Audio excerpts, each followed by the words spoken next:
time flying, folks? It's Wednesday, July 10th, and you're locked to the Sportsline Podcast on the CHCH News Podcast site. I'm Bubba O'Neill. Hey, as you know, the focus, athletes, executives, officials, teams, broadcasters, who all hail from Southern Ontario and are making names for themselves. Today's guests, true builders of a sport that's one of the fastest growing across the province.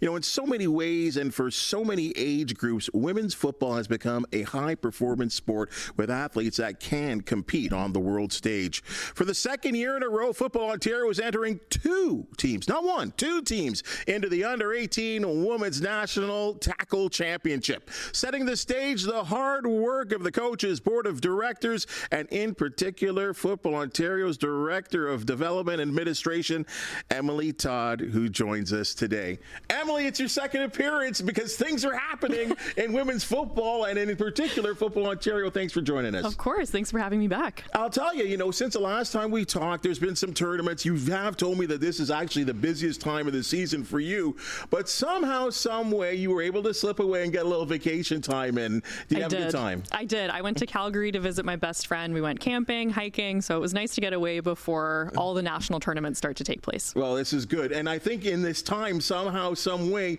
I have noticed, because I think you've been charting this on your social media platforms, that you've got a bit of a golf game going now. What's up? We're trying some new hobbies. It can't be football 24/7, so I'm trying some new things. Just going to the driving range, just start to figure it out, so I'm enjoying it. Well, you got your swing down here. It looks as we're charting your progress. Look at you. Don't be embarrassed. But you're better than me. And you're hitting from the left side like I am as well, too.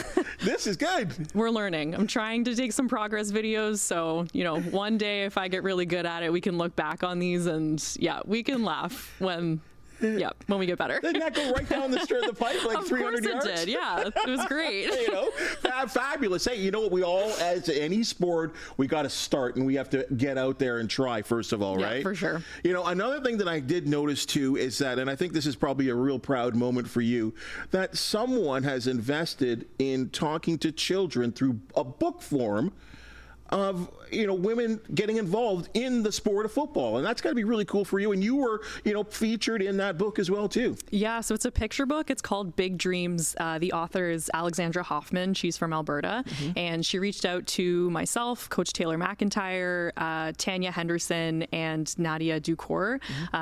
Tanya and Nadia are both in the CFL coaching right now, so she reached out to us just to have us be a part of the book and the process. The book is about a young girl who dreams about playing tackle football, and despite some people maybe around her that don't fully support it because it is traditionally a men's sport, she pursues her dreams and plays tackle football. So that's I was really excited to be a part of that because that's what my dream has always been, is to be a part of football and to be a part of sport. So now that there's a book like this for young girls to read and, see that it's possible is really exciting. And you were on one of the early broadcasts of the Sportsline Podcast, so it's great to have you back, obviously.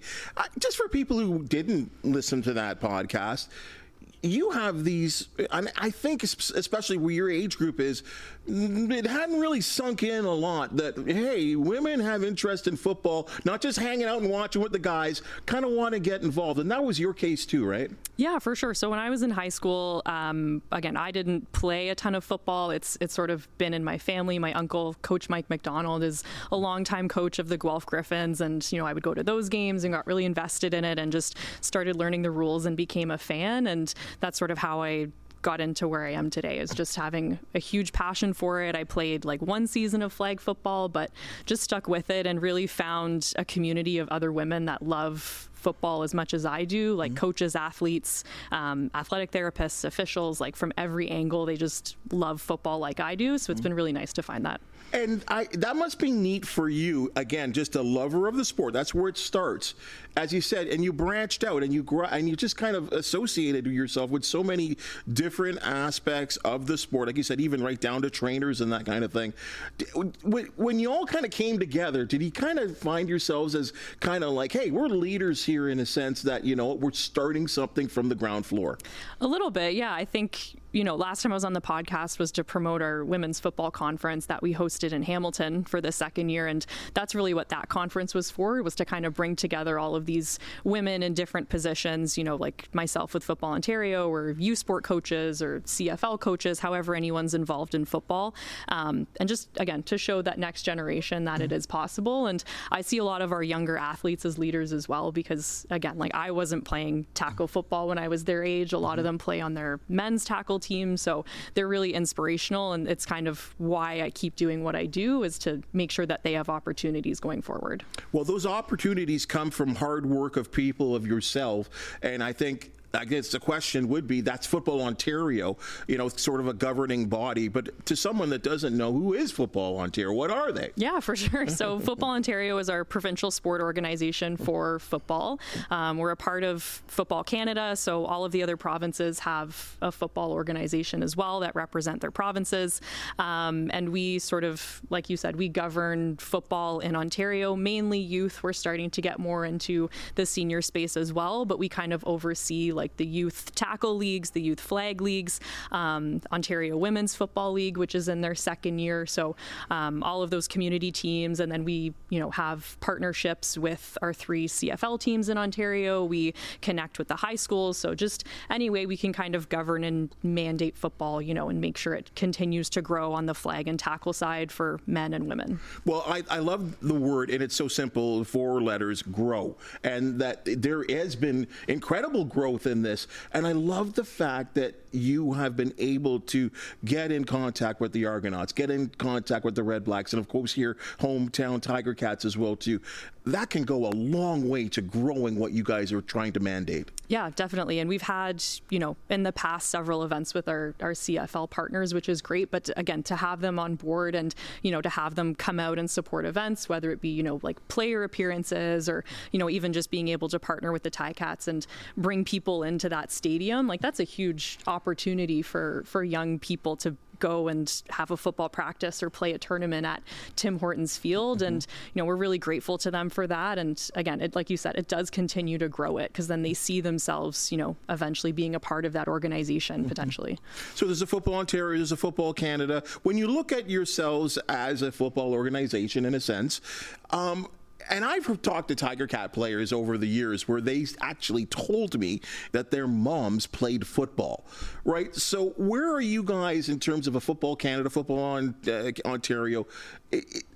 Is it really ahead in the States, or is there, that kind of growth is obviously started in the States, but is that something you mirror after, or are you guys in communication with them as well too, the several different organizations in the United States? Yeah, for sure. So we definitely take some inspiration from them because of how big flag football especially is in the States. We kind of look at social media wise or graphics wise what they're doing to draw as many people into the sport as they can. And we have some teams that go and compete, again, from the flag football side, that go and compete in those tournaments in the States. Like I know there's one that's called the We Run the World tournament. It's a girls only flag football tournament. So a bunch of our Ontario teams go and compete in that. So again, trying to draw inspiration from them. Obviously, they're much larger in size, population, all of that. Sure. But yeah, definitely something that we're striving towards for sure. Tackle football, and this may be tough for you in some ways too. There's some stigmas that have come up, especially in the last decade or so, with medical studies, etc. And I know professional leagues are doing their best to protect players, protect quarterbacks in particular, who have become the stars of the game. Is there any challenges or resistance that you are facing in the fact that at times football can be a dangerous sport? Yeah, I think so. I think there's always going to be that type of challenge, in any type of contact sport. But, we stay up to date on research, making sure, players are getting the appropriate rest that they need, even in these tournaments. Like our U18 men's tackle is in Regina right now for Canada Cup. But, it's mandated throughout that tournament. They have 3 game days with 2 rest days in between. Coaches know to, limit their reps and that sort of thing. And I think another big step that we've taken in Ontario especially is focusing on that mental health and wellness piece as well. One of our staff, JT Sui, is amazing at doing this. He's like a wellness coach, so he does presentations and talks with our teams about, being mentally prepared and, being okay to, show your emotions and make sure that sort of thing's set before you step on the field. And I think that's been a really big game changer for us as well. Speaking of game changers, I love that your organization have shown, and this is Football Ontario, Football Canada expanded as well too, that you are empowering women.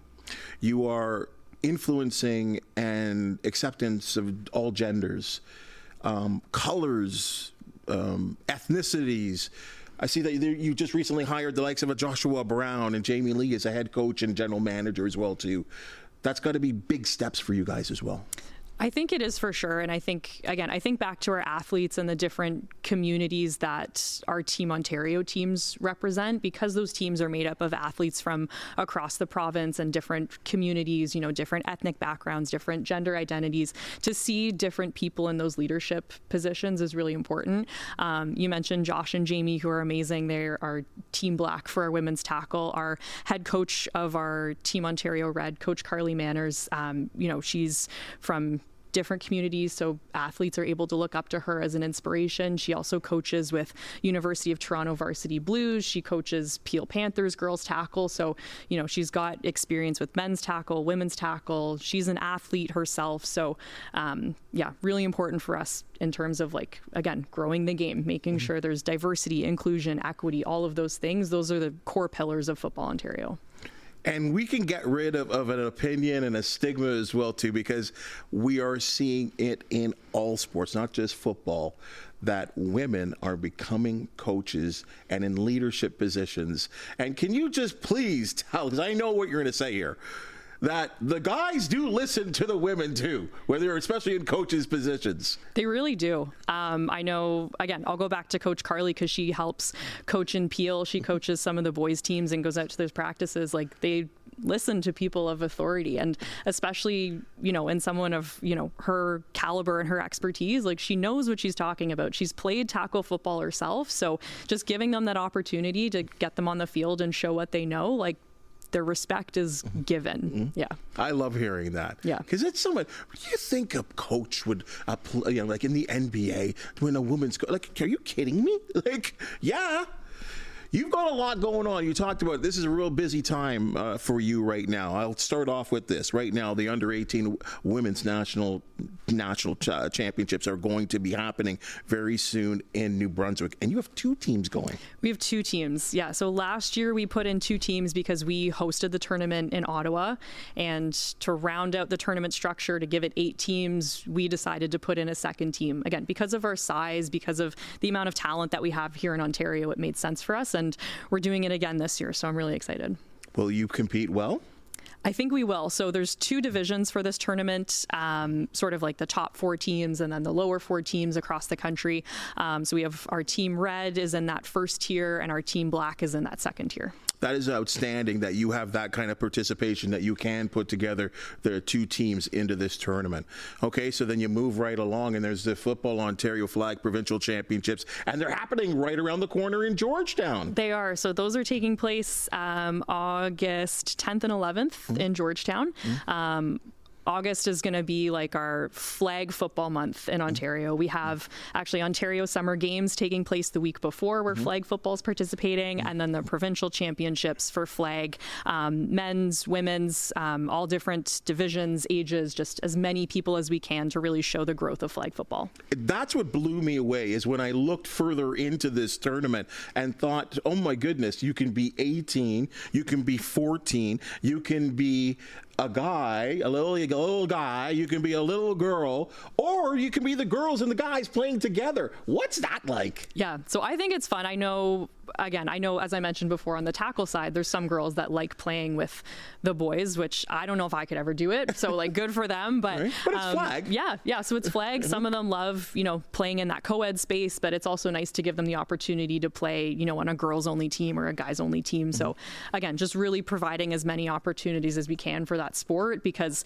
across Ontario, we have, thousands of flag athletes. So just wanting to give them that opportunity to all come together, celebrate flag in Ontario Ontario at that provincial championship. Now, because of the challenges that we talked about in terms of concussions and that kind of stuff, injuries, do you feel like flag is becoming there's a huge growth there? I think we're getting there for sure. I've seen more and more people switching to flag football as their primary sport, which is interesting. And that's why, these types of tournaments that we run, we want to make them as large as we can so that people can see, when they're putting their kids into their first sport, it's typically, like soccer or hockey. Mm-hmm. We want flag football to be one of those options for sure. Mm-hmm. And then again, with the growth, we keep saying it, the growth in Ontario and, leagues like OWIFA, the Ontario Women's Intercollegiate Flag Association, people can play flag football into their university and college career, and then flag's also an Olympic sport, so then there's an Olympic pathway for them to keep going. So there really is again, just opportunities are endless for people to keep playing it. And if you become the kingpin in Ontario, there's national opportunities, and you have a friend or a colleague that you could bring her in. Yeah, for sure. So Olivia Gauche is our manager of flag for Football Ontario, lives here. She can talk a little bit about flag, and she can speak on provincials as well, because she's kind of managing both of those events for us from the Football Ontario side. Olivia, what's up? Hey, how's it going? I'm glad to be on the call. So why don't you tell us a little bit about what you're up to? And obviously, Emily's talking about it from a provincial standpoint. Let's hear about what's going on with the Nationals. Yeah, so in my role, I've had the opportunity to help develop and build football in Ontario. That was a key core goal of Football Ontario, is to start developing that flag side of things. And so going into this national event that we are hosting at the end of this month of August, we're trying to bring in all of our top flag club programs. So these can be programs from within the community that train and travel and compete all the time to come together in this kind of large hurrah in flag. And that is across all of those age divisions and genders that you saw on this, that was shared on the screen earlier. And as part of that, we're looking at trying to support up to 160 teams all in one space, all in Brampton, Ontario, playing flag in an elite division and within an open division for all of those who want to be involved in the sport and engaged. And that includes bringing in community members within the city of Brampton, as well as outside of that want to be active and engaged in the process of flag and its growth within this country. Yeah, well, looking at it because it is a national championship, I mean, it's got to have so many people that are involved in putting together such an outtaking like this with so many teams. How difficult is that? I mean, I'm always impressed by what the different provincial sport organizations across Canada can do to support and develop their teams and club programs and getting into this province and being able to be a part of this experience. On top of that, having groups and partners that are slowly, we're working with them behind the scenes to make this event possible, like NFL Canada, the city of Brampton, in executing such a huge event. I think this is going to be a massive success and a massive growth for the sport. And what's most important as part of that is the development and work being done on the ground to bring these athletes, train these athletes to now be a part of these club level sport opportunities in flag within the country. Putting together a national championship like this, I mean, from where you stand, this has got to be an incredible opportunity of growth for the organizations and all over the country as well, too, and opening up the sport to so many different people. Yeah, I mean, that's the exciting part about flag, right? We can get several athletes on the field, whether they're men or women in the sport, who just want to engage and play in co-ed in all different types of divisions. Having partners, UA Flag is another big group that's a part of this, to help execute and bring in teams together, bringing clubs together is a big component of that. And it's definitely not an easy feat, but Football Canada and Football Ontario really prioritizing what flag could look like for the future of this sport and for accommodating the growth that's happening pretty rapidly within the last year. Emily, when you put together something like this, I mean, the kids got to stay somewhere. They got to like, are you billets or their hotels? Like, this is going to be a huge undertaking with so many different athletes. Where are they all coming from? Yeah, for sure. So we have some hotel partners, which is really great. Previously, when we've had these events, they've been on different college or university campuses, but we've got some hotel partners in Brampton, which is great. And then fortunately for us, all of our Ontario teams are pretty close, which is nice. But we're still actively looking for, like sponsors, vendors, volunteers, like anyone that wants to be involved in this process and in this huge flag tournament. Like Liv said, like, please reach out to us because we want to make it as big as we can. I think that's a great opportunity. And Livia, I mean, I got to ask about your background. Were you on the turf as well too? Yeah, I'm always training in football. I mean, Emily talked about her hobby in golf, but mine is still football on and off the field at all hours of the day. For example, where I run a regional program in London, Ontario, where we're actually traveling out to Nashville next week, and we're one of those teams engaging in the U.S. space for the sport and putting Canada on the map amongst many other across this country, including quite a few teams and colleagues of mine in Quebec. I've been a part of the sport for all my life. I was fortunate to grow up in the region of Peel in Mississauga, Ontario, and we had a 7v7 flag league in high school for varsity girls. So I think that was the opening door. And I'm talking like 12, 15 years ago to age myself. I had that opportunity, and now seeing it at all levels in the club space as well is really important. And then just as part of that, I wanted to continue playing the sport when I went to university and college. I'm finishing up my PhD at Western currently, and as in doing so, I created and helped with the help of many other leaders across this province in an intercollegiate football association for women, and that's what Emily had mentioned, the Ontario Women's Intercollegiate Flag Football Association. And we have 15 universities and colleges as part of that group, and we're able to compete at the highest level with many of our athletes recognized nationally and provincially on different teams. So the question is, where was the inspiration for you? This, as you said, football has been a part of your life. Like, is there a favorite player? Is it your mom, your dad? Like, what is the inspiration where this all came from? I don't know, actually. I think about this all the time because I'm like, my main sport, I started off as a swimmer. When I moved, I switched to volleyball and I played that competitively, went off to Western with the hopes of playing volleyball. That was my sport, but I had flag as part of that throughout my whole career. I was also a good track athlete. And what I realized and what inspired me to be a part of flag is that, hey, I mean, I could play this sport as good as any other guy could. I mean, there's a lot of men and boys in this space, and I'm like, I want to be playing out on the field with them. Why can't I? And I love flag because it helps bring in all the elements of all my sport backgrounds that I had previously in volleyball and track and in all other sports. And I think that's just had me hooked, and I've just been addicted to it since, and the community that it brings. And some of my best friends have come out of this space, and I couldn't be more appreciative of how the sport has made me become the individual I am today and the people that surround me in it. Well, Olivia, I think it's outstanding, amazing inspiration. I will use that word. I'll go that deep, that you've been able to immerse yourself in what is my favorite sport. I love all sports, but football, I mean, that's where it all started for me in terms of my love. And to see someone like yourself building the sport and building it again for all ages, genders, abilities, doing flag football for those that don't want the contact. Congratulations to you. I would say good luck to you in running this national championship, and thank you so much for joining us. Yeah, thank you for having us, and be sure to come on out. We're in Brampton the 23rd to the 25th, so lots of flag football to see. Thank you so much there. Hey, Emily, what an outstanding colleague that you have there. Yeah, I'm really fortunate to have Liv. She came on to our staff in April, I think. And again, you can just hear her passion for the sport and the fact that, she's played it, she's coached it, she's, helped to build a league with that OWIFA group is amazing. And she's such a good, role model, again, for young girls to look up to who want to play the sport. So where do we grow from here? Like, we need continual growth. And what would you be is there something else? I mean, obviously you're reaching all kinds of goals with national, provincial championships. You're in the local communities. What's next? What's that next, button or place that you want to take this organization to? Yeah, I think for us, as I mentioned, we have a ton of flag football organizations under Football Ontario. I think it's, continuing to grow and develop those. We have new leagues and teams that are still starting to form and wanting to get and be a part of flag football, which is really good. So I think the next step for us is to continue to have, maybe like recreational programs compared to competitive and travel teams. So, and then just making sure that's widespread across Ontario.